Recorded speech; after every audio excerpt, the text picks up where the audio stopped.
ਸ਼੍ਰੋਮਣੀ ਅਕਾਲੀ ਦਲ ਅਤੇ ਹੋਰ ਸਿੱਖ ਜਥੇਬੰਦੀਆਂ ਸਮੇਤ ਭਲਕੇ ਖਨੌਰੀ ਬਾਰਡਰ ਜਾਵੇਗਾ ਵੱਡਾ ਕਾਫਲਾ। ਈਸਾਈ ਭਾਈਚਾਰੇ ਤੋਂ ਨਾਰਾਜ਼ ਪਿੰਡ ਸੰਗਰਕੋਟ ਨੇ ਪਾਏ ਅਹਿਮ ਮਤੇ। ਸੁਪਰੀਮ ਕੋਰਟ ਨੇ ਕਿਸਾਨ ਆਗੂ ਜਗਜੀਤ ਸਿੰਘ ਡੱਲੇਵਾਲ ਦੀ ਜਾਨ ਅਤੇ ਸੁਰੱਖਿਆ ਨੂੰ ਲੈ ਕੇ ਪ੍ਰਗਟਾਈ ਚਿੰਤਾ। ਸਿੰਘ ਸਾਹਿਬ ਭਾਈ ਜਸਵੀਰ ਸਿੰਘ ਰੋਡੇ ਅਤੇ ਸਰਦਾਰ ਸਿਮਰਨਜੀਤ ਸਿੰਘ ਮਾਨ ਦੀ ਅਗਵਾਈ ਹੇਠ 28 ਦਸੰਬਰ ਨੂੰ ਖਨੌਰੀ ਬਾਰਡਰ ਲਈ ਵੱਡਾ ਕਾਫਲਾ ਮਸਤੂਆਣਾ ਸਾਹਿਬ ਤੋਂ ਚੱਲੇਗਾ। ਇਹ ਫੈਸਲਾ ਅੱਜ ਪੰਥਕ ਆਗੂਆਂ ਦੀ ਸਰਦਾਰ ਸਿਮਰਨਜੀਤ ਸਿੰਘ ਮਾਨ ਦੀ ਰਿਹਾਇਸ਼ ਤੇ ਹੋਈ ਮੀਟਿੰਗ ਵਿੱਚ ਲਿਆ ਗਿਆ ਹੈ। ਇਨ੍ਹਾਂ ਆਗੂਆਂ ਨੇ ਕਿਹਾ ਕਿ ਕਿਸਾਨ ਆਗੂ ਸਰਦਾਰ ਜਗਜੀਤ ਸਿੰਘ ਡੱਲੇਵਾਲ ਦੀ ਸਿਹਤ ਦੀ ਚਿੰਤਾਜਨਕ ਹਾਲਤ ਲਈ ਪੰਜਾਬ ਅਤੇ ਸੈਂਟਰ ਹਕੂਮਤ ਸਾਂਝੇ ਤੌਰ ਤੇ ਜ਼ਿੰਮੇਵਾਰ ਹਨ। ਇਸ ਲਈ ਸਮੂਹ ਪੰਜਾਬੀਆਂ ਅਤੇ ਕਿਸਾਨ ਹਿਮਾਇਤੀ ਧਿਰਾਂ ਨੂੰ ਇਕਜੁੱਟ ਹੋ ਕੇ ਇਸ ਕਿਸਾਨ ਸੰਘਰਸ਼ ਦਾ ਸਾਥ ਦੇਣਾ ਚਾਹੀਦਾ ਹੈ। ਇਹ ਮਸਲਾ ਪੰਜਾਬ ਦੀ ਮਾਲੀ ਹਾਲਤ ਨਾਲ ਜੁੜਿਆ ਹੋਇਆ ਹੈ। ਸੈਂਟਰ ਹਕੂਮਤ ਪੰਜਾਬ ਤਬਾਹ ਕਰਨ ਤੇ ਤੁਲੀ ਹੋਈ ਹੈ, ਪਰ ਪੰਜਾਬ ਦੇ ਗੈਰਤਮੰਦ ਕਿਸਾਨਾਂ ਵੱਲੋਂ ਲੜੇ ਜਾ ਰਹੇ ਸੰਘਰਸ਼ ਦੀ ਕੋਈ ਪਰਵਾਹ ਸਰਕਾਰ ਵੱਲੋਂ ਨਾ ਕਰਨਾ ਸਾਡੇ ਲਈ ਇੱਕ ਵੱਡਾ ਚੈਲੰਜ ਹੈ। ਸ਼੍ਰੋਮਣੀ ਅਕਾਲੀ ਦਲ ਅੰਮ੍ਰਿਤਸਰ ਦੇ ਪ੍ਰਧਾਨ ਸਰਦਾਰ ਸਿਮਰਨਜੀਤ ਸਿੰਘ ਮਾਨ ਨੇ ਪਾਰਟੀ ਦੇ ਸਾਰੇ ਆਗੂਆਂ ਨੂੰ 11 ਵਜੇ ਮਸਤੂਆਣਾ ਸਾਹਿਬ ਸੰਗਰੂਰ ਵਿਖੇ ਜਥਿਆਂ ਦੇ ਰੂਪ ਵਿੱਚ ਪਹੁੰਚਣ ਦੀ ਅਪੀਲ ਕੀਤੀ ਹੈ। ਤਾਂ ਭਾਈ ਸਾਹਿਬ ਰੋਡੇ ਨੇ 28 ਤਰੀਕ ਦੇਤੀ ਹੈ, ਸੋ ਆਪਾਂ ਚੱਲਾਂਗੇ। ਜੇ ਚੈਲੰਜ ਹੈ, ਚੁਣੌਤੀ ਦੀ ਹੈ ਬੀਜੇਪੀ, ਆਰਐਸਐਸ ਤੇ ਮੋਦੀ ਤੇ ਸ਼ਾਹ ਦੀ, ਫਿਰ ਅਸੀਂ ਤਿਆਰ ਹਾਂ, ਦੇਵਾਂਗੇ ਜਵਾਬ ਤਕੜੇ ਹੋ ਕੇ। ਸੋ ਆਪਾਂ ਤਿਆਰੀ ਕਰੀਏ। ਸਾਹਿਬਜ਼ਾਦਿਆਂ ਦੀ ਸ਼ਹੀਦੀ ਦੇ ਉੱਤੇ ਆਏ ਹਾਂ, ਇੱਥੋਂ ਇੱਕ ਚੀਜ਼ ਲੈ ਕੇ ਜਾਈਏ ਕਿ ਸਾਡੀ ਇੱਕ ਕੌਮ ਹੈ, ਇੱਕ ਸਾਡਾ ਮਜ਼ਹਬ ਹੈ, ਪਰ ਸਾਡਾ ਘਰ ਕਾਠ ਹੈ ਨੀਗਾ। ਆਪਾਂ ਨੇ ਆਪਣਾ ਘਰ ਬਣਾਉਣਾ ਹੈ, ਖਾਲਿਸਤਾਨ ਬਣਾਉਣਾ ਹੈ। ਬਾਬਾ ਜੋਗਿੰਦਰ ਸਿੰਘ ਕਹਿੰਦੇ ਹੁੰਦੇ ਸੀਗੇ, ਜੇ ਭਾਈ ਸਾਥੋਂ ਕੁਛ ਹੁੰਦਾ ਨਹੀਂ ਤੇ ਜਦੋਂ ਕਾਂਗਰਸ ਤੇ ਦੂਜੇ ਆਗੂ ਸਾਨੂੰ ਹਸਾਉਂਦੇ ਆ, ਜੇ ਆਪਾਂ ਹੱਸਿਆ ਹੀ ਨਾ ਕਰੀਏ ਤਾਂ ਵੀ ਉਹਨਾਂ ਨੂੰ ਥੱਪੜ ਵੱਜਦਾ। ਤੇ ਜਦੋਂ ਆਪਾਂ ਭੋਗਾਂ ਤੇ ਜਾਂਦੇ ਆ, ਉੱਥੇ ਕੁਰਬਲ ਕੁਰਬਲ ਕਰਦੇ ਇਹ ਕੌਮ ਦੇ ਗਰਦਾਰ ਫਿਰਦੇ ਹੁੰਦੇ ਆ, ਤੇ ਹਰੇਕ ਦੀ ਦਸਤਾਰ ਦੇ ਵਿੱਚ ਪਿੰਨ ਹੁੰਦਾ ਕਿ ਨਹੀਂ। ਫਿਰ ਕੱਢ ਕੇ ਜਦੋਂ ਭੋਗ ਪੈ ਜੇ ਭੀੜ ਦੇ ਵਿੱਚ ਇਹਨਾਂ ਦੀ ਪਿੱਠ 'ਚ ਲਾ ਦਿਆ ਕਰੋ ਇੱਕ। ਕੋਈ ਫੌਜਦਾਰੀ ਵੀ ਨਹੀਂ ਹੁੰਦੀ, ਸ਼ਿਕਾਇਤ ਵੀ ਨਹੀਂ ਕਰ ਸਕਦੇ। ਸ਼ਰਮਿੰਦੇ ਹੋਏ ਕਿ ਅਸੀਂ ਗਰਦਾਰ ਹਾਂ, ਸਿੰਘਾਂ ਨੇ ਸਾਡੀ ਪਿੱਠ ਦੇ ਵਿੱਚ ਪਿੰਨ ਖੋਭਤਾ, ਕਿ ਇਹ ਥਾਣੇਦਾਰ ਨੂੰ ਕਹਿਣਗੇ ਜਾ ਕੇ, ਜਾਂ ਐਸਐਸਪੀ ਨੂੰ ਕਹਿਣਗੇ ਜਾ ਕੇ। ਨਹੀਂ ਨਹੀਂ, ਇਹ ਨਹੀਂ ਕਹਿ ਸਕਦੇ। ਸੋ ਤਕੜੇ ਹੋਵੋ। ਆਪਾਂ ਨੇ ਅਮਨ ਪਸੰਦ ਤਰੀਕੇ ਦੇ ਨਾਲ ਸੰਤ ਜਰਨੈਲ ਸਿੰਘ ਦੀ ਕੁਰਬਾਨੀ, ਹਜ਼ਾਰਾਂ ਸਿੱਖਾਂ ਦੀ ਕੁਰਬਾਨੀ, ਉਹਨਾਂ ਦੇ ਮਕਸਦ ਦੇ ਉੱਤੇ ਆਪਾਂ ਆਪਣਾ ਦੇਸ਼ ਬਣਾਉਣਾ ਹੈ। ਤਰਨਤਾਰਨ ਦੇ ਈਸਾਈ ਭਾਈਚਾਰੇ ਖਿਲਾਫ ਮਤੇ ਪਾਸ ਕੀਤੇ ਗਏ ਹਨ। ਈਸਾਈ ਭਾਈਚਾਰੇ ਤੋਂ ਨਾਰਾਜ਼ ਪਿੰਡ ਸੰਗਰਕੋਟ ਦੇ ਵਸਨੀਕਾਂ ਨੇ 4 ਮਤੇ ਪਾਸ ਕੀਤੇ ਹਨ। ਮਸੀਹ ਭਾਈਚਾਰੇ ਨਾਲ ਸੰਬੰਧ ਰੱਖਣ ਵਾਲੇ ਘਰਾਂ ਵਿੱਚ ਸ੍ਰੀ ਗੁਰੂ ਗ੍ਰੰਥ ਸਾਹਿਬ ਜੀ ਦੀ ਸਵਾਰੀ ਨਹੀਂ ਜਾਵੇਗੀ। ਈਸਾਈ ਭਾਈਚਾਰੇ ਦੇ ਲੋਕ ਜੇਕਰ ਸੰਸਕਾਰ ਕਰਨਾ ਚਾਹੁੰਦੇ ਹਨ ਤਾਂ ਪਿੰਡ ਦੇ ਸ਼ਮਸ਼ਾਨ ਘਾਟ ਵਿੱਚ ਕਰ ਸਕਦੇ ਹਨ, ਪਰ ਜੇਕਰ ਦਫਨਾਉਣਾ ਚਾਹੁੰਦੇ ਹਨ ਤਾਂ ਇਜਾਜ਼ਤ ਨਹੀਂ ਹੋਵੇਗੀ। ਈਸਾਈ ਭਾਈਚਾਰੇ ਦੇ ਲੋਕ ਕਿਸੇ ਦੀ ਵੀ ਇਜਾਜ਼ਤ ਤੋਂ ਬਿਨਾਂ ਉਹਨਾਂ ਦੇ ਘਰ ਦੇ ਬਾਹਰ ਆਪਣੇ ਧਰਮ ਦੇ ਪ੍ਰਚਾਰ ਲਈ ਪੋਸਟਰ ਨਹੀਂ ਲਾ ਸਕਣਗੇ। ਆਪਣੇ ਘਰਾਂ ਤੇ ਲਾ ਸਕਦੇ ਹਨ। ਦਰਅਸਲ ਪਿੰਡ ਵਾਸੀਆਂ ਨੇ ਇਹ ਮਤੇ ਇਸ ਕਰਕੇ ਪਾਏ ਹਨ ਕਿਉਂਕਿ ਈਸਾਈ ਭਾਈਚਾਰੇ ਵੱਲੋਂ ਸ਼ਹੀਦੀ ਸਪਤਾਹ ਦੌਰਾਨ ਕ੍ਰਿਸਮਸ ਮਨਾਉਂਦਿਆਂ ਡੀਜੇ ਲਗਾ ਕੇ ਪਿੰਡ ਵਿੱਚ ਸ਼ੋਭਾ ਯਾਤਰਾ ਕੱਢੀ ਗਈ। ਸਿੱਖ ਭਾਈਚਾਰੇ ਦੇ ਲੋਕਾਂ ਦਾ ਕਹਿਣਾ ਹੈ ਕਿ ਪਹਿਲਾਂ ਈਸਾਈ ਭਾਈਚਾਰੇ ਨੂੰ ਕਿਹਾ ਗਿਆ ਸੀ ਕਿ ਸ਼ਹੀਦੀ ਦਿਨਾਂ ਵਿੱਚ ਅਜਿਹਾ ਨਾ ਕਰੋ। ਜੇਕਰ ਤੁਸੀਂ ਆਪਣੇ ਧਰਮ ਅਨੁਸਾਰ ਮਨਾਉਣਾ ਚਾਹੁੰਦੇ ਹੋ ਤਾਂ ਆਪਣੇ ਘਰਾਂ ਵਿੱਚ ਮਨਾ ਸਕਦੇ ਹੋ, ਪਰ ਪੂਰੇ ਪਿੰਡ ਵਿੱਚ ਸ਼ੋਭਾ ਯਾਤਰਾ ਕੱਢਣ ਦੀ ਇਜਾਜ਼ਤ ਪਿੰਡ ਨਹੀਂ ਦੇਵੇਗਾ। ਪਿੰਡ ਵਾਸੀਆਂ ਦਾ ਕਹਿਣਾ ਹੈ ਕਿ ਉਹਨਾਂ ਦੇ ਕਹਿਣ ਦੇ ਬਾਵਜੂਦ ਵੀ ਸ਼ੋਭਾ ਯਾਤਰਾ ਕੱਢੀ ਗਈ, ਜਿਸ ਤੋਂ ਬਾਅਦ ਕਾਰਵਾਈ ਦੇ ਰੂਪ ਵਿੱਚ ਪਿੰਡ ਵੱਲੋਂ ਸਮੂਹਿਕ ਤੌਰ ਤੇ ਮਤੇ ਪਾਸ ਕੀਤੇ ਗਏ ਹਨ। ਸਰਬਸੰਮਤੀ ਨਾਲ ਨਗਰ ਸੰਗਰਕੋਟ ਦੀਆਂ ਸਮੁੱਚੀਆਂ ਸੰਗਤਾਂ ਵੱਲੋਂ ਤੇ ਸਾਰੀਆਂ ਕਮੇਟੀਆਂ ਵੱਲੋਂ ਇਹ ਮਤੇ ਜਿਹੜੇ ਪਾਸ ਕੀਤੇ ਗਏ ਆ ਜੋ ਹੇਠ ਲਿਖੇ ਅਨੁਸਾਰ। ਪਹਿਲਾ ਮਤਾ ਇਹ ਹੈ ਕਿ ਮਸੀਹ ਭਾਈਚਾਰਾ ਜਿਹੜਾ ਵਾ, ਜਿਹੜੇ ਪਰਿਵਾਰ ਇਹਦੇ ਨਾਲ ਜੁੜੇ ਆ, ਉਹਨਾਂ ਦੇ ਘਰ ਸ੍ਰੀ ਗੁਰੂ ਗ੍ਰੰਥ ਸਾਹਿਬ ਦੀ ਸਵਾਰੀ ਜਿਹੜੀ ਉਹ ਨਹੀਂ ਜਾਵੇਗੀ ਤੇ ਨਾ ਹੀ ਗ੍ਰੰਥੀ ਸਿੰਘ ਉਹਨਾਂ ਦੇ ਘਰ ਜਾ ਕੇ ਕੋਈ ਅਰਦਾਸ ਬੇਨਤੀ ਕਰੇਗਾ। ਦੂਜਾ ਮਤਾ ਇਹ ਆ ਕਿ ਇਹਨਾਂ ਪਰਿਵਾਰਾਂ ਨਾਲ ਜਦੋਂ ਇਹ ਜੁੜੇ ਨੇ ਮਸੀਹ ਭਾਈਚਾਰੇ ਨਾਲ, ਜਿਨ੍ਹਾਂ ਦੇ ਘਰ ਇਹਨਾਂ ਕੋਈ ਮੌਤ ਹੋ ਜਾਂਦੀ ਹੈ ਤੇ ਜੇ ਸੰਸਕਾਰ ਕਰਨਾ ਚਾਹੁੰਦੇ ਆ ਤੇ ਸਿਵਿਆਂ ਵਿੱਚ ਕਰ ਸਕਦੇ ਆ, ਤੇ ਜੇ ਕਹਿੰਦੇ ਫਿਰ ਦਫਨਾਉਣਾ ਹੈ ਤੇ ਫਿਰ ਸਿਵਿਆਂ ਵਿੱਚ ਨਹੀਂ ਦਫਨਾ ਸਕਦੇ। ਤੀਜਾ ਮਤਾ ਇਹ ਹੈ ਕਿ ਮਸੀਹ ਭਾਈਚਾਰਾ ਜਿਹੜਾ ਪਿੰਡ ਵਿੱਚ ਕਿਸੇ ਦੇ ਘਰ ਦੇ ਬਾਹਰ ਆਪਣਾ ਜਿਹੜਾ ਇਸ਼ਤਿਹਾਰ ਆ ਉਹਨਾਂ ਪਰਿਵਾਰ ਦੀ ਪਰਮਿਸ਼ਨ ਤੋਂ ਬਿਨਾਂ ਨਹੀਂ ਲਗਾ ਸਕਦਾ, ਕੇਵਲ ਆਪਣੇ ਘਰਾਂ ਦੇ ਅੱਗੇ ਉਹ ਲਾ ਸਕਦੇ। ਚੌਥਾ ਮਤਾ ਇਹ ਹੈ ਕਿ ਨਗਰ ਵਿੱਚ ਮਸੀਹ ਭਾਈਚਾਰਾ ਕੋਈ ਵੀ ਮਤੇ ਪਾਉਣ ਦਾ ਕਾਰਨ ਜਿਹੜਾ ਇਹੀ ਰਿਹਾ ਕਿ ਅਸੀਂ ਪਿਛਲੇ ਦਿਨਾਂ ਤੋਂ ਇਹਨਾਂ ਨੂੰ ਵੇਖ ਰਹੇ ਸੀ ਤੇ ਇਹ ਆਪਣੀਆਂ ਜਿਵੇਂ ਮਨਮਾਨੀ ਕਹਿ ਸਕਦੇ ਹਾਂ ਆਪਾਂ ਵੀ ਅਸੀਂ ਇਹਨਾਂ ਨੂੰ ਕਿਹਾ ਵੀ ਤੁਸੀਂ ਆਪਣੇ ਘਰੋਂ ਘਰੀ ਜਿਹੜਾ ਤੁਸੀਂ ਇਹ ਈਸਾ ਮਸੀਹ ਦਾ ਜੋ ਕ੍ਰਿਸਮਸ ਡੇ ਮਨਾਉਂਦੇ ਆ, ਤੁਸੀਂ ਆਪਣੇ ਘਰ ਜੋ ਮਰਜ਼ੀ ਜਿਸ ਤਰ੍ਹਾਂ ਮਰਜ਼ੀ ਮਨਾਓ, ਪਰ ਇਹ ਇਸ ਗੱਲ ਤੇ ਵਜੇਦੇ ਪਏ ਅਸੀਂ ਜਿਹੜਾ ਵਾ ਇਹ ਡੀਜੇ ਲਾ ਕੇ ਤੇ ਸਾਰੇ ਨਗਰ ਦੇ ਚਾਰ ਚੁਫੇਰੇ ਜਿਹੜੀ ਆ ਜਿਵੇਂ ਆਪਾਂ ਨਗਰ ਕੀਰਤਨ ਕਰਦੇ ਆ ਤੇ ਇਹ ਸ਼ੋਭਾ ਯਾਤਰਾ ਜਿਹੜੀ ਕੱਢਣੀ ਆ ਤੇ ਇਹੋ ਹੀ ਸਮਝਾਇਆ ਵੀ ਸ਼ਹੀਦੀ ਦਿਹਾੜੇ ਚੱਲ ਰਿਹਾ ਤੇ ਇਹ ਜਿਹੜੀ ਆ ਪਿੰਡ ਇਜਾਜ਼ਤ ਨਹੀਂ ਦਿੰਦਾ, ਨਗਰ ਇਜਾਜ਼ਤ ਨਹੀਂ ਦਿੰਦਾ। ਤੇ ਅਸੀਂ ਮਸੀਹ ਭਾਈਚਾਰੇ ਨੂੰ ਇਹੋ ਬੇਨਤੀ ਕੀਤੀ ਵੀ ਤੁਸੀਂ ਜੋ ਵੀ ਚਲੋ ਤੁਸੀਂ ਜਿਸ ਵੀ ਧਰਮ ਨੂੰ ਮੰਨਦੇ ਜੋ ਤੁਸੀਂ ਆਪੋ ਆਪਣੇ ਘਰੀ ਜਿਸ ਤਰ੍ਹਾਂ ਮਰਜ਼ੀ ਆਪਣਾ ਜਸ਼ਨ ਕਰੋ, ਪਰ ਜਿਹੜਾ ਗਲੀਆਂ ਬਾਜ਼ਾਰਾਂ ਦੇ ਵਿੱਚ ਜਿਹੜਾ ਡੀਜੇ ਲਾ ਕੇ ਆ ਇਹਦੀ ਇਜਾਜ਼ਤ ਜਿਹੜੀ ਅਸੀਂ ਨਹੀਂ ਦੇ ਸਕਦੇ। ਹਾਂ, ਸਾਰਾ ਨਗਰ ਹੀ ਹਾਜ਼ਰ ਸੀ, ਲਗਭਗ ਕੋਈ ਆਪਾਂ 400-500 ਬੰਦਾ ਜਿਹੜਾ ਉਹ ਉਸ ਟਾਈਮ ਨਗਰ ਦਾ ਹਾਜ਼ਰ ਸੀ। ਸਾਡੇ ਵਿੱਚੋਂ ਸਾਡੇ ਬੱਚੇ ਜਿਹੜੇ ਨਿਕਲ ਕੇ ਦੂਜੇ ਧਰਮ ਨੂੰ ਅਪਣਾ ਰਹੇ ਆ, ਸਾਨੂੰ ਇਸ ਗੱਲ ਦਾ ਵੀ ਬੜਾ ਦੁੱਖ ਹੈ ਵੀ ਕਿਉਂ ਤੁਸੀਂ ਗਏ। ਇਹਨਾਂ ਨੂੰ ਪੁੱਛਿਆ ਵੀ ਤੁਹਾਨੂੰ ਦੁੱਖ ਕਿ ਮਤਲਬ ਕਿਉਂ ਤੁਸੀਂ ਇਹ ਧਰਮ ਛੱਡ ਕੇ ਗਏ ਜੀ, ਪਰ ਇਹਨਾਂ ਸਾਨੂੰ ਕੋਈ ਜਵਾਬ ਨਹੀਂ ਦਿੱਤਾ। ਜਿੱਦਣ ਮਤੇ ਪਾਏ ਉਦੋਂ ਆਏ ਸੀ ਉੱਥੇ ਮਸੀਹ ਭਾਈ? ਹਾਂਜੀ ਆਏ 8-10 ਘਰ ਆਏ, ਬੀਬੀਆਂ ਜ਼ਿਆਦੀਆਂ ਆਈਆਂ ਤੇ ਬੰਦੇ ਘੱਟ। ਕਿਸਾਨਾਂ ਦੇ ਮਾਮਲੇ ਤੇ ਸੁਣਵਾਈ ਕਰ ਰਹੀ ਮਾਨਯੋਗ ਸੁਪਰੀਮ ਕੋਰਟ ਨੇ ਕਿਸਾਨ ਆਗੂ ਜਗਜੀਤ ਸਿੰਘ ਡੱਲੇਵਾਲ ਜੀ ਦੀ ਜਾਨ ਅਤੇ ਸੁਰੱਖਿਆ ਨੂੰ ਲੈ ਕੇ ਚਿੰਤਾ ਪ੍ਰਗਟਾਈ ਹੈ। ਡੱਲੇਵਾਲ ਕਿਸਾਨਾਂ ਦੀਆਂ ਮੰਗਾਂ ਨੂੰ ਲੈ ਕੇ ਅਣਮਿੱਥੇ ਸਮੇਂ ਲਈ ਭੁੱਖ ਹੜਤਾਲ ਤੇ ਹਨ। ਸੁਪਰੀਮ ਕੋਰਟ ਨੇ ਪੰਜਾਬ ਸਰਕਾਰ ਨੂੰ ਮਰਨ ਵਰਤ ਤੇ ਬੈਠੇ ਜਗਜੀਤ ਸਿੰਘ ਡੱਲੇਵਾਲ ਨੂੰ ਲੈ ਕੇ ਝਾੜ ਪਾਈ ਹੈ। ਨਾਲ ਹੀ ਸੁਪਰੀਮ ਕੋਰਟ ਨੇ ਪੰਜਾਬ ਸਰਕਾਰ ਨੂੰ ਨਿਰਦੇਸ਼ ਦਿੰਦੇ ਹੋਏ ਕਿਹਾ ਕਿ ਡੱਲੇਵਾਲ ਦੀ ਡਾਕਟਰੀ ਸਹਾਇਤਾ ਯਕੀਨੀ ਬਣਾਉਣ ਲਈ ਸਾਰੇ ਕਦਮ ਚੁੱਕੇ ਜਾਣ। ਕਿਸਾਨ ਆਗੂ ਡੱਲੇਵਾਲ 26 ਨਵੰਬਰ ਤੋਂ ਖਨੌਰੀ ਸਰਹੱਦ ਤੇ ਅਣਮਿੱਥੇ ਸਮੇਂ ਲਈ ਭੁੱਖ ਹੜਤਾਲ ਤੇ ਹਨ। ਉਹ ਕੇਂਦਰ ਸਰਕਾਰ ਨੂੰ ਕਿਸਾਨਾਂ ਦੀਆਂ ਮੰਗਾਂ ਮੰਨਣ ਦੀ ਅਪੀਲ ਕਰ ਰਹੇ ਹਨ, ਜਿਸ ਵਿੱਚ ਫਸਲਾਂ ਦੇ ਘੱਟੋ-ਘੱਟ ਸਮਰਥਨ ਮੁੱਲ ਦੀ ਕਾਨੂੰਨੀ ਗਰੰਟੀ ਵੀ ਸ਼ਾਮਿਲ ਹੈ। ਸੁਪਰੀਮ ਕੋਰਟ ਨੇ ਪੰਜਾਬ ਸਰਕਾਰ ਨੂੰ ਪੁੱਛਿਆ ਕਿ ਡੱਲੇਵਾਲ ਨੂੰ ਅਜੇ ਤੱਕ ਹਸਪਤਾਲ ਵਿੱਚ ਭਰਤੀ ਕਿਉਂ ਨਹੀਂ ਕਰਵਾਇਆ ਗਿਆ। ਜੇਕਰ ਕਾਨੂੰਨ ਵਿਵਸਥਾ ਦੀ ਗੱਲ ਹੈ ਤਾਂ ਇਸ ਨੂੰ ਸਖਤੀ ਨਾਲ ਨਜਿੱਠਿਆ ਜਾਣਾ ਚਾਹੀਦਾ ਹੈ। ਉਹਨਾਂ ਨੇ ਇਹ ਵੀ ਕਿਹਾ ਕਿ ਇਹ ਕਿਸੇ ਵਿਅਕਤੀ ਦੀ ਜ਼ਿੰਦਗੀ ਦਾ ਸਵਾਲ ਹੈ। ਸੁਪਰੀਮ ਕੋਰਟ ਨੇ ਇਹ ਵੀ ਕਿਹਾ ਕਿ ਸਿਹਤਯਾਬ ਹੋਣ ਮਗਰੋਂ ਡੱਲੇਵਾਲ ਨੂੰ ਵੀ ਸੁਣਵਾਈ ਦਾ ਹਿੱਸਾ ਬਣਾਇਆ ਜਾਵੇਗਾ। ਵੀਡੀਓ ਕਾਨਫਰੰਸ ਰਾਹੀਂ ਡੱਲੇਵਾਲ ਨੂੰ ਸੁਣਵਾਈ ਵਿੱਚ ਸ਼ਾਮਿਲ ਕੀਤਾ ਜਾਵੇਗਾ। ਪੰਜਾਬ ਸਰਕਾਰ ਨੂੰ ਕੱਲ੍ਹ ਤੱਕ ਸਾਰੇ ਹਾਲਾਤਾਂ ਸੰਬੰਧੀ ਦਸਤਾਵੇਜ਼ ਦੇਣੇ ਹੋਣਗੇ। ਇਸ ਤੋਂ ਇਲਾਵਾ ਸੁਪਰੀਮ ਕੋਰਟ ਨੇ ਪੰਜਾਬ ਦੇ ਡੀਜੀਪੀ ਗੌਰਵ ਯਾਦਵ ਨੂੰ ਭਲਕੇ ਹੋਣ ਵਾਲੀ ਸੁਣਵਾਈ ਦੌਰਾਨ ਆਨਲਾਈਨ ਪੇਸ਼ ਹੋਣ ਦੇ ਹੁਕਮ ਦਿੱਤੇ ਹਨ। ਦੱਸਣਯੋਗ ਹੈ ਕਿ ਸੁਪਰੀਮ ਕੋਰਟ ਵਿੱਚ ਹੁਕਮਾਂ ਦੀ ਉਲੰਘਣਾ ਪਟੀਸ਼ਨ ਪਾਈ ਗਈ ਸੀ, ਜਿਸ ਤੇ ਸੁਪਰੀਮ ਕੋਰਟ ਵਿੱਚ ਸੁਣਵਾਈ ਹੋਈ ਹੈ।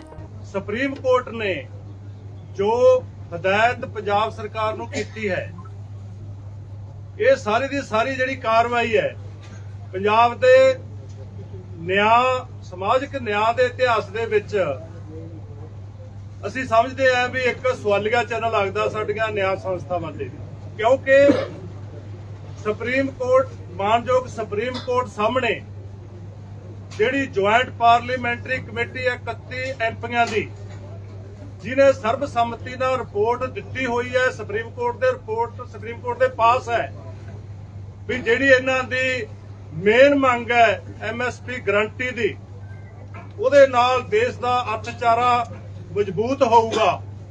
ਇਹ ਮੰਗ ਫੌਰੀ ਤੌਰ ਤੇ ਮੰਨੀ ਜਾਣੀ ਚਾਹੀਦੀ ਹੈ। ਸਭ ਤੋਂ ਵੱਡੀ ਜਿਹੜੀ ਐਂ ਕਹਿ ਲਓ ਵੀ ਸੰਵਿਧਾਨਕ ਸੰਸਥਾ ਪਾਰਲੀਮੈਂਟ ਹੈ, ਜਿਹਨੂੰ ਕਹਿੰਦੇ ਆ ਡੈਮੋਕ੍ਰੇਸੀ ਦਾ ਥੰਮ ਹੈ, ਪੰਚਾਇਤ ਹੈ ਸਭ ਤੋਂ ਵੱਡੀ। ਉਹਦੀ ਰਿਪੋਰਟ ਉਹਦੀ ਕਿਸੇ ਸੰਸਦੀ ਕਮੇਟੀ ਦੀ ਜਿਹੜੀ ਐਗਰੀਕਲਚਰ ਵਾਲੇ ਮਸਲੇ ਤੇ ਬਣੀ ਆ, ਉਹਦੀ ਰਿਪੋਰਟ ਸੁਪਰੀਮ ਕੋਰਟ ਦੇ ਸਾਹਮਣੇ ਪਈ ਹੈ, ਪਰ ਮਾਨਯੋਗ ਸੁਪਰੀਮ ਕੋਰਟ ਨੂੰ ਰਿਪੋਰਟ ਨਹੀਂ ਦਿੱਤੀ। ਮਾਨਯੋਗ ਸੁਪਰੀਮ ਕੋਰਟ ਨੇ ਜੋ ਹਾਈ ਪਾਵਰ ਕਮੇਟੀ ਬਣਾਈ ਸੀ ਇਸ ਅੰਦੋਲਨ ਦੇ ਮੁੱਦਿਆਂ ਨੂੰ ਨਿਪਟਾਰਾ ਕਰਨ ਦੀ ਖਾਤਰ, ਸਾਬਕਾ ਜੱਜ ਨਵਾਬ ਸਿੰਘ ਦੀ ਅਗਵਾਈ ਦੇ ਵਿੱਚ ਜੋ ਹਾਈ ਪਾਵਰ ਕਮੇਟੀ ਸੀ, ਉਹ ਹਾਈ ਪਾਵਰ ਕਮੇਟੀ ਦੀ ਰਿਪੋਰਟ ਵੀ ਸੁਪਰੀਮ ਕੋਰਟ ਦੇ ਸਾਹਮਣੇ ਪੇਸ਼ ਹੋ ਚੁੱਕੀ ਹੈ, ਜਿਹਦੇ ਵਿੱਚ ਇਕੱਲਾ ਉਹਨਾਂ ਨੇ MSP ਗਰੰਟੀ ਕਾਨੂੰਨ ਦੀ ਮੰਗ ਨੂੰ ਜਾਇਜ਼ ਨਹੀਂ ਕਿਹਾ। ਬਾਕੀ ਮੰਗਾਂ ਵੀ ਜੋ ਹੈ ਕਰਜ਼ਾ ਮਾਫੀ ਵਾਲੀ ਹੈ ਜਾਂ ਦੋਹਰ ਹੈ, ਉਹਨਾਂ ਨੂੰ ਵੀ ਵਾਜਬ ਕਰਾਰ ਦਿੰਦੇ ਹੋਏ ਕਿਸਾਨਾਂ ਦੇ ਅੰਦੋਲਨ ਦੇ ਪੱਖ ਦੇ ਵਿੱਚ ਰਿਪੋਰਟ ਦਿੱਤੀ ਹੈ। ਸੋ ਮਾਨਯੋਗ ਸੁਪਰੀਮ ਕੋਰਟ ਨੂੰ ਉਹ ਰਿਪੋਰਟ ਵੀ ਨਹੀਂ ਦੱਸ ਰਹੀ। ਤੀਜੀ ਜਿਹੜਾ ਸਭ ਤੋਂ ਭਾਰਤੀ ਰਾਜ ਦੇ ਵਿੱਚ ਦੂਜੀ ਸਭ ਤੋਂ ਵੱਡੀ ਪੋਸਟ ਹੈ ਉਪ ਰਾਸ਼ਟਰਪਤੀ ਦੀ। ਉਪ ਰਾਸ਼ਟਰਪਤੀ ਜੋ ਭਾਰਤ ਦੇ ਹੈਗੇ ਨੇ ਜਗਦੀਪ ਧਨਖੜ ਜੀ, ਉਹਨਾਂ ਦੀ ਇੱਕ ਪਬਲਿਕ ਦੇ ਵਿੱਚ ਸਟੇਟਮੈਂਟ ਹੋਈ ਹੈ ਭਾਰਤ ਦੇ ਖੇਤੀਬਾੜੀ ਮੰਤਰੀ ਨੂੰ ਸੰਬੋਧਨ ਹੁੰਦੇ ਹੋਏ ਵੀ ਤੁਸੀਂ ਮੈਂ ਇਹਨਾਂ ਦਾ ਮੰਗ ਪੱਤਰ ਪੜ੍ਹਿਆ, ਤੁਸੀਂ ਵਾਅਦੇ ਕੀਤੇ ਐ, ਤੁਸੀਂ ਕਿਉਂ ਸੜਕਾਂ ਤੇ ਵਹਾਏ ਹੋਏ ਆ 2 ਸਾਲਾਂ ਵਿੱਚ। ਸੋ ਇਹ ਤਿੰਨੇ ਜਿਹੜੀਆਂ ਐਗਜ਼ਾਮਪਲਾਂ ਨੇ ਇਹ ਕਿਸੇ ਕਿਸਾਨ ਜਥੇਬੰਦੀ ਦੀਆਂ ਜਾਂ ਕਿਸੇ ਕਿਸਾਨ ਗਰੁੱਪ ਦੀਆਂ ਨਹੀਂ, ਇਹ ਭਾਰਤੀ ਰਾਜ ਦੀਆਂ ਸਭ ਤੋਂ ਵੱਡੀਆਂ ਸੰਵਿਧਾਨਕ ਸੰਸਥਾਵਾਂ ਦੀਆਂ ਰਿਪੋਰਟਾਂ ਨੇ। ਪਰ ਮਾਨਯੋਗ ਸੁਪਰੀਮ ਕੋਰਟ ਨੂੰ ਜੋ ਤੁਸ਼ਾਰ ਮਹਿਤਾ ਜੀ ਹੈ, ਸੈਂਟਰ ਸਰਕਾਰ ਦੇ ਸੋਲਿਸਿਟਰ ਜਨਰਲ ਹੈ, ਉਹਦੀਆਂ 4 ਗੱਲਾਂ ਵਜਨਦਾਰ ਲੱਗਣ ਲੱਗ ਗਈਆਂ, ਪਰ ਆਹ 3 ਸੰਵਿਧਾਨਕ ਸੰਸਥਾਵਾਂ ਦੀਆਂ ਗੱਲਾਂ ਉਹਨਾਂ ਨੂੰ ਵਜਨਦਾਰ ਨਹੀਂ ਲੱਗੀਆਂ, ਉਹਨਾਂ ਨੂੰ ਦਰਕਨਾਰ ਕੀਤਾ, ਅੱਖੋਂ ਪਰੋਖੇ ਕੀਤਾ। ਤੇ ਦੂਸਰੀ ਗੱਲ, ਕੱਲਾ ਅੱਖੋਂ ਪਰੋਖੇ ਨਹੀਂ ਕੀਤਾ, ਪੰਜਾਬ ਸਰਕਾਰ ਨੂੰ ਹਦਾਇਤ ਕੀਤੀ ਹੈ ਵੀ ਜਿਹੜੀ ਤੁਸੀਂ ਇੰਪਲੀਮੈਂਟ ਕਰੋ, ਸਰਦਾਰ ਜਗਜੀਤ ਸਿੰਘ ਡੱਲੇਵਾਲ ਨੂੰ ਹਸਪਤਾਲ ਦੇ ਵਿੱਚ ਐਡਮਿਟ ਕਰਵਾ ਕੇ ਉਹਦਾ ਟ੍ਰੀਟਮੈਂਟ ਕਰਵਾਓ। ਉਸ ਨੂੰ ਟ੍ਰੀਟਮੈਂਟ ਉਹਦਾ ਹਸਪਤਾਲ ਦੇ ਵਿੱਚ ਐਡਮਿਟ ਕਰਾਉਣ ਦੀ ਖਾਤਰ ਜੋ ਵੀ ਤੁਹਾਨੂੰ ਸਾਧਨ ਵਰਤਣਾ ਪੈਂਦਾ, ਜੋ ਵੀ ਢੰਗ ਤਰੀਕਾ ਵਰਤਣਾ ਪੈਂਦਾ, ਉਹ ਵਰਤੋ। ਇਹ ਗੱਲ ਪੰਜਾਬ ਸਰਕਾਰ ਨੂੰ ਹਦਾਇਤ ਕਰਦੇ ਹੋਏ ਕਿਹਾ। ਪੰਜਾਬ ਸਰਕਾਰ ਦੇ ਅਧਿਕਾਰੀ ਆਏ ਆ, ਪੁਲਿਸ ਦੇ ਅਧਿਕਾਰੀ ਆਏ ਅੱਜ, ਉਹਨਾਂ ਨੇ ਇੱਥੇ ਤੱਕ ਕਿਹਾ ਵੀ ਸਾਨੂੰ ਟਾਈਮ ਵੀ ਬਾਉਂਡ ਕਰਤਾ ਵੀ ਕੱਲ ਨੂੰ 1 ਵਜੇ ਤੱਕ ਤੁਸੀਂ ਇਸ ਮਾਮਲੇ ਦੇ ਵਿੱਚ ਕੀ ਕਾਰਵਾਈ ਕੀਤੀ ਹੈ, ਜੋ ਤੁਹਾਨੂੰ ਸੁਪਰੀਮ ਕੋਰਟ ਨੇ ਹਦਾਇਤ ਕੀਤੀ ਹੈ, ਉਹ ਸਾਨੂੰ 1 ਵਜੇ ਤੱਕ ਉਹਦੀ ਜਿਹੜੀ ਰਿਪੋਰਟ ਹੈ ਉਹ ਇੱਥੇ ਸੁਪਰੀਮ ਕੋਰਟ ਦੇ ਵਿੱਚ ਆਉਣੀ ਚਾਹੀਦੀ ਹੈ। ਟਾਈਮ ਬਾਉਂਡ ਕਰਕੇ ਪੂਰੀ ਟਾਈਟ ਕੀਤੀ ਹੈ ਝੂਠ। ਕਿਸਾਨ ਆਗੂ ਜਗਜੀਤ ਸਿੰਘ ਡੱਲੇਵਾਲ ਦਾ ਖਨੌਰੀ ਮੋਰਚੇ ਤੇ ਚੱਲ ਰਿਹਾ ਮਰਨ ਵਰਤ ਅੱਜ 32ਵੇਂ ਦਿਨ ਵੀ ਜਾਰੀ ਰਿਹਾ। ਅੱਜ ਸਰਕਾਰੀ ਅਤੇ ਪ੍ਰਾਈਵੇਟ ਡਾਕਟਰਾਂ ਦੀਆਂ ਟੀਮਾਂ ਨੇ ਕੀਟੋਨ ਬੋਡੀ ਟੈਸਟ ਦੀ ਤਾਜ਼ਾ ਰਿਪੋਰਟ ਕਿਸਾਨ ਆਗੂਆਂ ਨੂੰ ਸੌਂਪੀ। ਜਗਜੀਤ ਸਿੰਘ ਡੱਲੇਵਾਲ ਦੀ ਕੀਟੋਨ ਬੋਡੀ ਦੇ ਨਤੀਜੇ ਦੋਵੇਂ ਰਿਪੋਰਟਾਂ ਵਿੱਚ ਬਹੁਤ ਜ਼ਿਆਦਾ ਹਨ। ਪ੍ਰਾਈਵੇਟ ਡਾਕਟਰਾਂ ਦੀ ਰਿਪੋਰਟ ਵਿੱਚ 6.8 ਅਤੇ ਸਰਕਾਰੀ ਡਾਕਟਰਾਂ ਦੀ ਰਿਪੋਰਟ ਵਿੱਚ 5.8, ਜੋ ਕਿ ਆਮ ਨਾਲੋਂ ਬਹੁਤ ਜ਼ਿਆਦਾ ਹਨ ਅਤੇ ਚਿੰਤਾ ਦਾ ਵਿਸ਼ਾ ਹਨ। ਕਿਸਾਨ ਆਗੂ ਜਗਜੀਤ ਸਿੰਘ ਡੱਲੇਵਾਲ ਆਪਣੇ ਫੈਸਲੇ ਤੇ ਅੜੇ ਹੋਏ ਹਨ। ਉਹਨਾਂ ਕਿਹਾ ਕਿ ਉਹਨਾਂ ਨੇ ਇਹ ਮਰਨ ਵਰਤ ਇਸ ਲਈ ਨਹੀਂ ਕੀਤਾ ਕਿ ਉਹਨਾਂ ਨੇ ਕਿਸਾਨਾਂ ਦਾ ਵੱਡਾ ਲੀਡਰ ਬਣਨਾ ਹੈ। ਉਹਨਾਂ ਕਿਹਾ ਕਿ 70 ਸਾਲ ਮੇਰੀ ਉਮਰ ਹੋ ਗਈ ਹੈ, ਮੈਂ ਕੇਵਲ ਕਿਸਾਨਾਂ ਦੀਆਂ ਮੁਸ਼ਕਲਾਂ ਹੱਲ ਕਰਵਾਉਣ ਲਈ ਇਹ ਮਰਨ ਵਰਤ ਸ਼ੁਰੂ ਕੀਤਾ ਹੈ ਤੇ ਮੈਨੂੰ ਮਰਨ ਦਾ ਵੀ ਕੋਈ ਡਰ ਨਹੀਂ ਹੈ। ਦੂਜੇ ਪਾਸੇ ਕਿਸਾਨ ਆਗੂਆਂ ਦਾ ਕਹਿਣਾ ਹੈ ਕਿ ਤਾਜ਼ਾ ਰਿਪੋਰਟਾਂ ਤੋਂ ਇਹ ਗੱਲ ਸਪਸ਼ਟ ਹੋ ਗਈ ਹੈ ਕਿ ਕਿਸਾਨ ਆਗੂ ਜਗਜੀਤ ਸਿੰਘ ਡੱਲੇਵਾਲ ਜੀ ਦਾ ਸਰੀਰ ਅੰਦਰੋਂ ਅੰਦਰੀ ਖਾ ਰਿਹਾ ਹੈ ਅਤੇ ਲੰਮੇ ਸਮੇਂ ਤੋਂ ਚੱਲ ਰਹੇ ਵਰਤ ਕਾਰਨ ਉਹਨਾਂ ਦੇ ਸਰੀਰ ਵਿੱਚ ਕੀਟੋਨ ਦਾ ਪੱਧਰ ਕਾਫੀ ਵੱਧ ਗਿਆ ਹੈ। ਕਿਸਾਨ ਆਗੂਆਂ ਨੇ ਕਿਹਾ ਕਿ ਸੁਪਰੀਮ ਕੋਰਟ ਵਿੱਚ ਸੁਣਵਾਈ ਦੌਰਾਨ ਵੀ ਇਹ ਚਰਚਾ ਹੋਈ ਕਿ ਜਗਜੀਤ ਸਿੰਘ ਡੱਲੇਵਾਲ ਜੀ ਨੇ ਪ੍ਰਧਾਨ ਮੰਤਰੀ ਨਰਿੰਦਰ ਮੋਦੀ ਨੂੰ ਪੱਤਰ ਲਿਖਿਆ ਹੈ ਅਤੇ ਕੇਂਦਰ ਸਰਕਾਰ ਦੇ ਦਖਲ ਨਾਲ ਸਥਿਤੀ ਨੂੰ ਤਣਾਅਪੂਰਨ ਹੋਣ ਤੋਂ ਰੋਕਿਆ ਜਾ ਸਕਦਾ ਹੈ, ਪਰ ਨੁਮਾਇੰਦਿਆਂ ਦਾ ਰਵੱਈਆ ਅਤੇ ਕੇਂਦਰ ਸਰਕਾਰ ਗੱਲਬਾਤ ਪ੍ਰਤੀ ਹਾਂ ਪੱਖੀ ਨਹੀਂ ਜਾਪਦੀ। ਜਿਹੜੀ ਲੜਾਈ ਅਸੀਂ ਸ਼ੁਰੂ ਕੀਤੀ ਹੈ ਨਾ, ਅਸੀਂ ਕੋਈ ਇਸ ਵਾਸਤੇ ਨਹੀਂ ਸ਼ੁਰੂ ਕੀਤੀ ਕਿ ਅਸੀਂ ਕੋਈ ਲੀਡਰ ਬਣਨਾ। 70 ਸਾਲ ਦੀ ਉਮਰ ਹੋ ਗਈ ਹੈ, ਇਹ ਦੋਗਾ ਕੀ ਲੀਡਰ ਬਣਨਾ ਤੇ ਕੀ ਕੁਛ ਕਰਨਾ, ਜਿਹੜਾ ਕੁਛ ਕਰਨਾ ਸੀ ਬਹੁਤ ਕੁਛ ਕਰ ਲਿਆ। 40 ਸਾਲ ਹੋ ਗਏ ਕਾਲਜ ਲਾਈਫ ਦੇ ਲੋਕ ਕਰਦੇ ਆ, ਕਦੇ ਕੋਈ ਲੜਾਈ ਕਦੇ ਕੋਈ ਲੜਾਈ। ਹੁਣ ਤਾਂ ਸਿਰਫ ਇੱਕ ਗੱਲ ਨੂੰ ਲੈ ਕੇ ਲੜਾਈ ਸ਼ੁਰੂ ਕੀਤੀ ਹੈ, ਅਸੀਂ ਨਾ ਜਿੱਤਾਂਗੇ, ਸਾਨੂੰ ਨਾ ਕੁਛ ਪ੍ਰਾਪਤ ਹੋਊਗਾ, ਇਹ ਗੱਲ ਵੱਖਰੀ ਹੈ। ਕੋਈ ਜ਼ਰੂਰੀ ਨਹੀਂ ਹੁੰਦਾ ਕਿ ਹਰੇਕ ਲੜਾਈ ਜਦੋਂ ਲੜਨੀ ਸ਼ੁਰੂ ਕਰੀਦੀ ਹੈ ਉਹਦੇ 'ਚ ਜਿੱਤ ਜਾਈਦਾ ਹੈ। ਦੇਸ਼ ਦੀ ਆਜ਼ਾਦੀ ਦੀ ਲੜਾਈ 100 ਸਾਲ ਤੋਂ ਵੱਧ ਸਮਾਂ ਲੜੀ ਗਈ ਹੈ ਤੇ ਜਿਨ੍ਹਾਂ ਨੇ ਸ਼ੁਰੂ ਕੀਤੀ ਬੰਦੇ ਮਰ ਗਏ। ਆਜ਼ਾਦੀ ਬਹੁਤ ਸਮਾਂ ਮਗਰੋਂ ਮਿਲੀ। ਅੱਜ ਅਸੀਂ MSP ਦੀ ਲੜਾਈ ਸ਼ੁਰੂ ਕਰਨ ਲੱਗੇ ਹਾਂ। ਅਸੀਂ ਇਹਦੀ ਆਵਾਜ਼ ਚੱਕੀ ਹੈ, ਅਸੀਂ ਇਹਨੂੰ ਇੰਟਰਨੈਸ਼ਨਲ ਲੈਵਲ ਦੇ ਉੱਤੇ ਇਸ ਆਵਾਜ਼ ਨੂੰ ਲੈ ਕੇ ਪਾਰਲੀਮੈਂਟ 'ਚ ਗੱਲ ਹੋ ਗਈ। ਪਾਰਲੀਮੈਂਟਰੀ ਕਮੇਟੀ ਤੋਂ ਰਿਪੋਰਟ ਲਿਆਉਣ ਲਈ ਉਹਨੂੰ ਮਜਬੂਰ ਕਰ ਲਿਆ। ਅਗਰ ਸਾਡੀ ਇੱਥੇ ਮਤਲਬ ਲਾਈਫ ਦਾ ਐਂਡ ਵੀ ਹੋ ਜਾਏਗਾ ਨਾ, ਸਾਨੂੰ ਇਹਦਾ ਹੁਣ ਮਿਲਾ ਨਹੀਂ।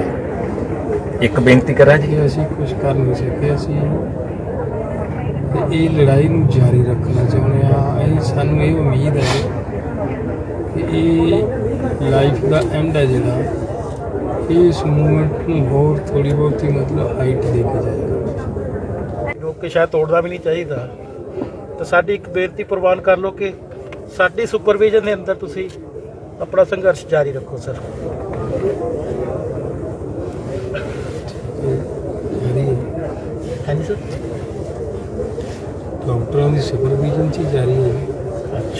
ਨਹੀਂ ਡਾਕਟਰਾਂ ਦੀ ਸੁਪਰਵਿਜ਼ਨ ਚ ਹੈਗਾ ਪ੍ਰਧਾਨ ਜੀ, ਨਾ ਤਾਂ ਤੁਸੀਂ ਸੁਪਰਵਿਜ਼ਨ ਆ, ਮੋਨੀਟਰ ਨਾਲ ਥੋੜੀ ਸੁਪਰਵਿਜ਼ਨ ਹੈ। ਜਿਹੜੀ ਚੀਜ਼ ਤੁਹਾਨੂੰ ਚਾਹੀਦੀ ਹੈ ਸਰ ਉਹ ਨਹੀਂ ਨਾ ਮਿਲ ਰਹੀ, ਆਪਾਂ ਤਾਂ ਸਿਰਫ ਦੇਖੀ ਜਾ ਰਹੇ ਹਾਂ ਤੁਹਾਨੂੰ। ਬੇਸਿਕਲੀ ਪੁਆਇੰਟ ਇਹ ਹੈਗਾ। ਹਾਂ। ਉਹਦੇ ਟੈਸਟ ਦੇਖੋ ਜਿਵੇਂ ਕੰਡੀਸ਼ਨ ਹੈ ਨਾ ਜੀ, ਉਸ ਤੋਂ ਤੇ ਇਹ ਲੱਗਦਾ ਵੀ ਥੋੜਾ ਜਿਹਾ ਆਪਾਂ ਨੂੰ ਚਾਹੀਦਾ ਹੈ। ਤੁਹਾਡਾ ਸੰਘਰਸ਼ ਆਪਣੇ ਲੀਕ ਤੇ ਉਦਾਂ ਹੀ ਚੱਲਦਾ ਰਹੇਗਾ, ਕੋਈ ਸਾਡੇ ਵੱਲੋਂ ਕੋਈ ਡਿਸਟਰਬੈਂਸ ਨਹੀਂ ਮੂੰਹ ਰਾਹੀਂ ਨਾ ਲਓ ਜੀ, ਤੁਹਾਡਾ ਬਿਲਕੁਲ ਵੀ ਨਾ ਲਓ ਸਰ ਮੂੰਹ ਰਾਹੀਂ। ਚੱਲੂਗਾ ਜਿਹੜਾ ਇਹ ਮੈਡੀਕਲ ਟ੍ਰੀਟਮੈਂਟ ਹੈ ਤਾਂ ਦੇਖੋ ਉਹਨੂੰ ਲੈਣਾ ਚਾਹੀਦਾ। ਟ੍ਰੀਟਮੈਂਟ ਵੀ ਨਹੀਂ, ਅਸੀਂ ਤਾਂ ਸਪੋਰਟ ਕਵਾਂਗੇ, ਸਿਰਫ ਥੋੜਾ ਜਿਹਾ ਸਹਾਰਾ ਰਹੇਗਾ ਤਾਂ ਕਿ ਸੰਘਰਸ਼ ਤੁਹਾਡਾ ਲੰਬਾ ਚੱਲੇ ਸਰ। ਇਦਾਂ ਸਾਨੂੰ ਇਹ ਖਤਰਾ ਹੈ ਕਿ ਚੇਨ ਛੇਤੀ ਹੋਰਾ ਟੁੱਟ ਜੇ ਸਰ। ਆ ਜਿਹੜੀ ਨਾ ਪ੍ਰਧਾਨ ਜੀ ਜਿਹੜੀ ਇਹ ਗੱਲ ਕਹੀ ਹੈ ਨਾ ਇਹਨਾਂ ਨੇ, ਮਤਲਬ ਇਹੀ ਜਦੋਂ ਅਸੀਂ ਪੁੱਛਦੇ ਆ ਤੇ ਇਹੀ ਕਹਿੰਦੇ ਆ, ਡਾਕਟਰਸ ਕਹਿੰਦੇ ਆ ਜਿਹੜੀ ਆ ਗੱਲ ਨੂੰ ਵੀ ਇਹ ਮਨਾਓ ਜੀ। ਅਸੀਂ ਕਹੇ ਜੀ ਤੁਸੀਂ ਜਾ ਕੇ ਮਨਾ ਲਓ, ਡਾਕਟਰ ਦੀ ਜਗ੍ਹਾ ਤੁਹਾਡੀ ਚੂਜ਼ ਕਰ ਲਓ ਸਰ, ਜਿਹੜੀ ਮਰਜ਼ੀ ਲੈ ਲਓ। ਤੁਸੀਂ ਇੱਥੇ ਆ ਲਓ, ਨਾਲ ਹਸਪਤਾਲ ਹੈ, ਰਜਿੰਦਰਾ ਹਸਪਤਾਲ ਹੈ, ਜਾਂ ਤੁਹਾਡੀ ਮਰਜ਼ੀ ਦਾ ਕੋਈ ਵੀ ਪ੍ਰਾਈਵੇਟ ਜਾਂ ਜਿੱਥੋਂ ਵੀ ਤੁਸੀਂ ਇਸ ਜਗ੍ਹਾ ਤੁਸੀਂ ਪਸੰਦ ਕਰ ਸਕਦੇ ਹੋ। ਅਸੀਂ ਤੇ ਸਿਰਫ ਬੇਨਤੀ ਇਹ ਲੈ ਕੇ ਆਏ ਕਿ ਡਾਕਟਰਾਂ ਦੇ ਅੰਦਰ ਕਰੋ, ਕਿਤੋਂ ਦੇ ਵੀ ਡਾਕਟਰ ਹੋਣ ਸਰ। ਮੈਂ ਤੁਸੀਂ ਮੰਨਿਆ ਤੁਸੀਂ ਗੱਲ ਕਹਿ ਰਹੇ ਹੋ, ਪਰ ਫਿਰ ਵੀ ਸਰ ਥੋੜਾ ਤਸੱਲੀ ਬਖਸ਼ ਨਹੀਂ ਹੈਗਾ ਇੱਥੇ ਹਲੇ ਮਾਹੌਲ। ਦੇਖੋ ਜੇ ਸਿਹਤ ਵਾਸਤੇ, ਤੁਹਾਡੀ ਸਿਹਤ ਵਾਸਤੇ ਜੇ ਅਦਰਵਾਈਜ਼ ਇੱਥੇ ਇੱਥੇ ਵੀ ਹਾਂਜੀ ਅਸੀਂ ਇੱਥੇ ਵੀ ਸਰ ਪ੍ਰੋਵਾਈਡ ਕਰਾਂਗੇ ਪੂਰੀ ਸੁਪਰਵਿਜ਼ਨ ਵੀ, ਜੋ ਵੀ ਇਨਵੈਸਟੀਗੇਸ਼ਨਾਂ ਨੇ, ਟ੍ਰੀਟਮੈਂਟ ਤਾਂ ਅਸੀਂ ਤੁਹਾਡੇ ਤੋਂ ਬਿਨਾਂ ਪੁੱਛੇ ਦੇਵਾਂਗੇ ਨਹੀਂ ਸਰ। ਜੋ ਵੀ ਸ਼ੰਭੂ ਅਤੇ ਖਨੌਰੀ ਬਾਰਡਰ ਤੇ ਬੈਠ ਕੇ ਆਪਣੀਆਂ ਮੰਗਾਂ ਨੂੰ ਲੈ ਕੇ ਪ੍ਰਦਰਸ਼ਨ ਕਰ ਰਹੇ ਸੰਯੁਕਤ ਕਿਸਾਨ ਮੋਰਚਾ ਗੈਰ ਰਾਜਨੀਤਿਕ ਦੇ ਕਿਸਾਨ ਸੰਗਠਨਾਂ ਵੱਲੋਂ 30 ਦਸੰਬਰ ਨੂੰ ਪੰਜਾਬ ਬੰਦ ਦਾ ਐਲਾਨ ਕੀਤਾ ਗਿਆ ਹੈ। ਇਸ ਦੇ ਤਹਿਤ ਕਿਸਾਨ ਮਜ਼ਦੂਰ ਸੰਘਰਸ਼ ਕਮੇਟੀ ਦੇ ਜਨਰਲ ਸਕੱਤਰ ਸਰਵਣ ਸਿੰਘ ਪੰਧੇਰ ਵੱਲੋਂ ਅੱਜ ਅੰਮ੍ਰਿਤਸਰ ਦੇ ਬਾਜ਼ਾਰਾਂ ਅਤੇ ਅੰਮ੍ਰਿਤਸਰ ਦੇ ਬੱਸ ਸਟੈਂਡ ਦੇ ਵਿੱਚ ਕਿਸਾਨ ਜਥੇਬੰਦੀਆਂ ਵੱਲੋਂ ਬੱਸਾਂ ਅਤੇ ਦੁਕਾਨਾਂ ਦੇ ਬਾਹਰ ਪੋਸਟਰ ਚਿਪਕਾ ਕੇ ਬੰਦ ਦਾ ਸੱਦਾ ਦਿੱਤਾ ਗਿਆ।